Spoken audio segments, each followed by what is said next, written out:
I'm speaking to you from Austria, and as you see in the background, from the Austrian Danube. And first of all, I would like to thank the organizers for this wonderful opportunity to share some of the experiences we made on the Danube with all of you. My talk today will be about restoration of ecosystem functions and services, examples from the Danube. So the view on how different modeling approaches allow us to connect natural processes and societal processes, societal demands and interests. This work stemmed from several projects, international and national ones, and I would like to focus especially on two case studies, one targeting the whole Danube River basin, and the second one looking in more detail on a stretch of the Upper Danube in Austria between Vienna and Bratislava. As we all know, the status of European waters, and I can cut that very short, is not in a super good status. If you look especially in Central Europe, we do see that a lot of waters suffer from moderate to bad ecological conditions. And part of that is due to the fact that massive engineering measures have completely transformed our river systems. And this transformation is also depicted in this comprehensive global study looking on what changed and what are the drivers of change of our rivers. And that's the degree of fragmentation as shown in the lower left, the degree of regulation and imbalances in sediments. So basically, we have built a lot of dams, which is not the focus of my talk today. We have regulated many streams hydrologically as well as morphologically. And this means we changed connectivity patterns. And in my view, I would like to stress and especially discuss floodplain restoration. And to do so, first of all, we need to understand what are the current threats for biodiversity. And this is an overview on the situation we face on the Danube. You see these many graphs in the left row, the land use change, middle row, hydromorphological alterations, and on the right, other pressures acting on the Danube River. I would like to focus especially on land use changes and hydromorphological alterations. And what we do see is that, and you read the graph from the left, the Upper Danube, the Middle Danube, and then on the right side, the Lower Danube. What we do see is an agricultural expansion, urbanization is with the highest degree found in the Lower Danube, while hydromorphological alterations, so engineering structures, hydropower, artificial bank structures are mainly found in the Upper and in the Middle Danube. So we have a diverse picture around. So our interest was, how does this affect biodiversity overall? And for that, we set up a model. And this biodiversity model is based on a Bayesian network approach, using the information from the drivers, acting as pressures, so urbanization translate into bank stabilization or navigation or different indicators of navigation, changing the plan form, so the cross sections of the river. Engineering structures are introduced by hydropower.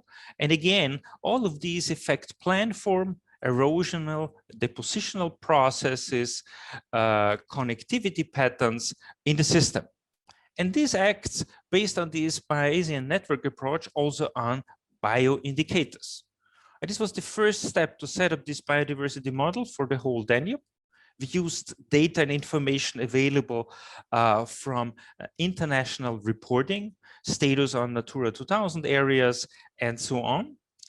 Used these informations and focused in this case on vertebrate species, selected species from the mammal, fish, amphibian, and bird group, and set up a multi-objective modeling issue.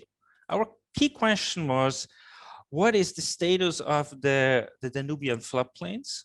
What are proper approaches to improve their ecological conditions, and which factors are most relevant?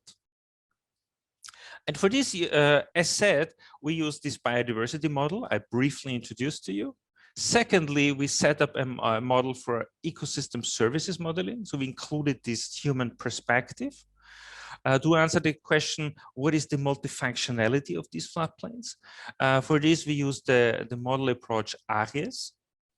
And then we combined these two modeling approaches depicting biodiversity and ecosystem services, and combined this in a cluster analysis and a multi-objective optimization.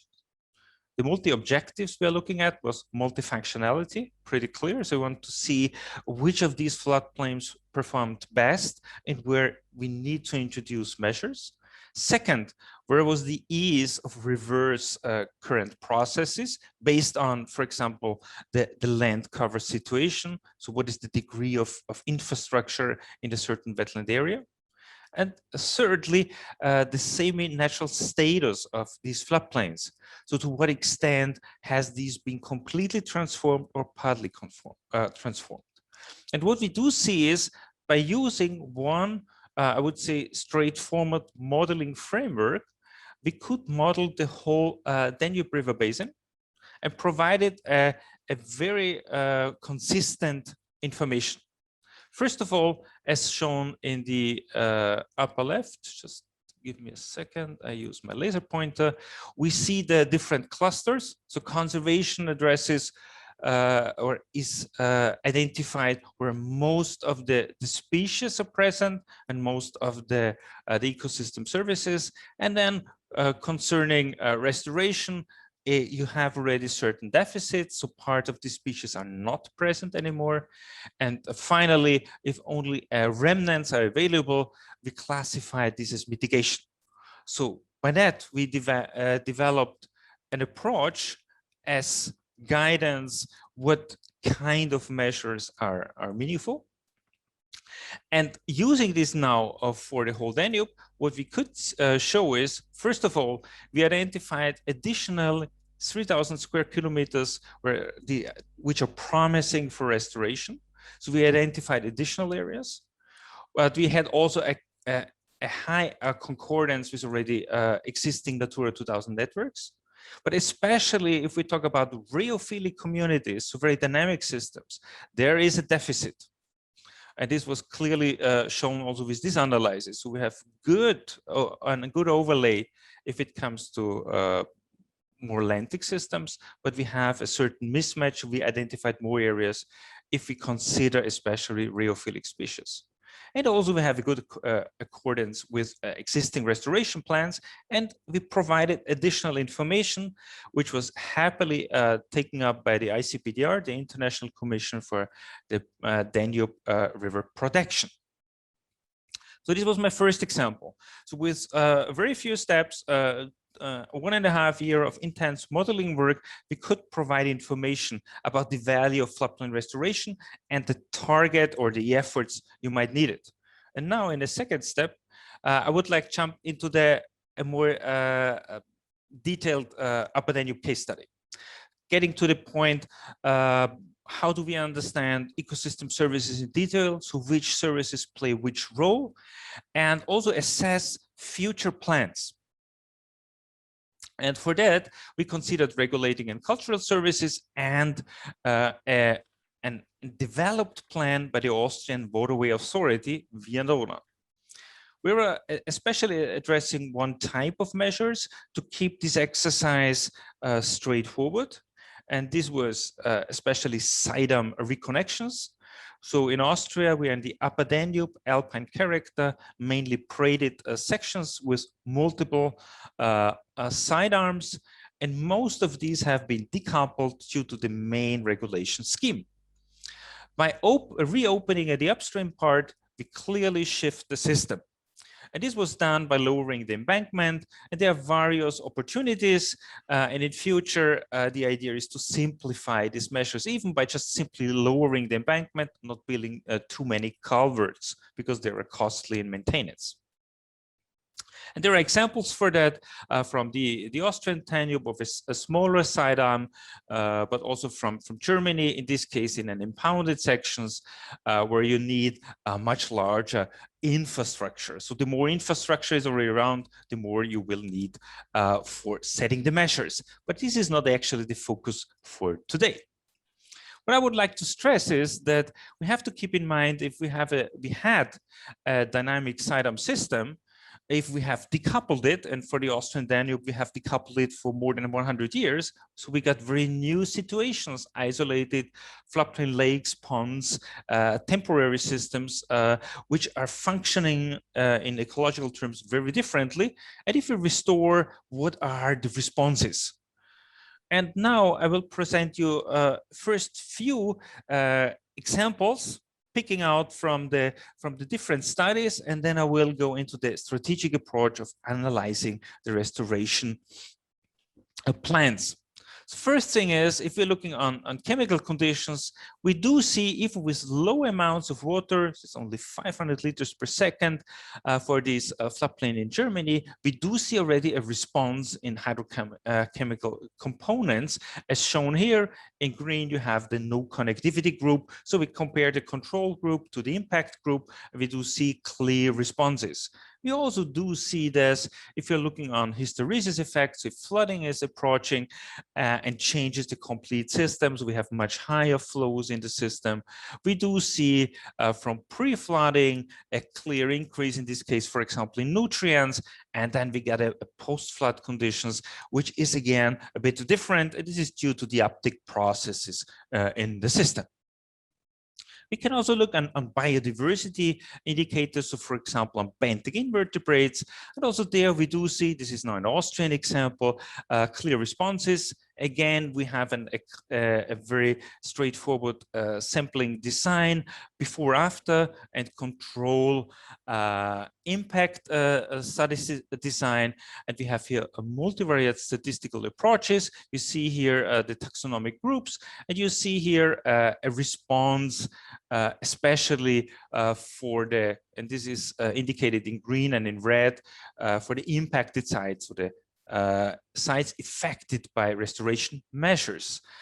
So a clear response compared to the control sites. And if we zoom in, it's not only a change in taxonomic composition, it's also a change in the functionality. So we've returned to riverine conditions, and this is confirmed by the community.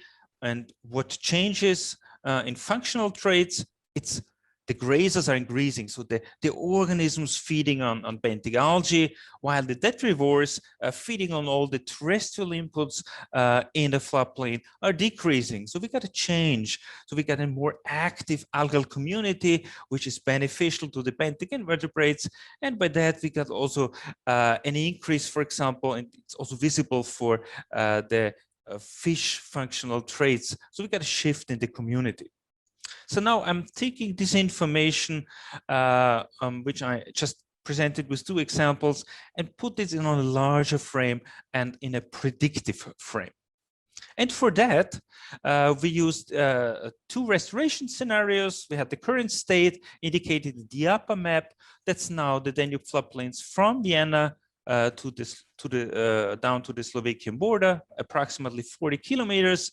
In red are all the decoupled systems, and then in red circles indicated here are now the systems which should get reconnected. Some of them are partly reconnected, but we now talk about a full connection the whole year long, so starting at low water. Again, we used available data, especially from the habitats directives reporting, from studies available to identify protected species, protected habitats, so endangerment on the biological side. We were looking on nutrients using different modeling approaches and data sets over 20 years. And we were also looking at cultural ecosystem services, water-based and land-based ones, which are very important for the area as well. The first exercise was mapping. So we were interested in how they are spatially distributed, because we would like to understand what are the specific effects then of the restoration measures. The upper map does show us now where do we have highly important aquatic areas where we do have an overlay with water-based cultural ecosystem services like bathing, like boating, like angling, but we also have overlays with land-based cultural ecosystem services like walking, biking, for example. And certainly we have overlays between terrestrial and land-based cultural ecosystem services. So we mapped the area also in spatially explicit terms, and we also looked at restoration impacts, the direct impacts, so where the restoration measures decide on reconnection took place or should take place in red, and also the indirect impacts, which means an increase in the hydrological exchange, so a transformation from landic to lotic conditions, and this reaches a much larger area. And then in a nutshell, the results are differentiated in qualitative and quantitative assessments. So now we took all these areas and the changes and classified them concerning the isolated water bodies to the dynamic water bodies, and the changes. In dark, we have the status quo. And in light gray, these bars indicate what the restoration will the system change to. We see a change in the distribution pattern, and this can be also quantified in lengths, and even better, it can be quantified in terms of areas. So we used the future picture to quantify the change in area for these different habitat types, associated these to different species and communities, like Emis, which is found here, so the pond turtle, or different rheophilic species which are found right here.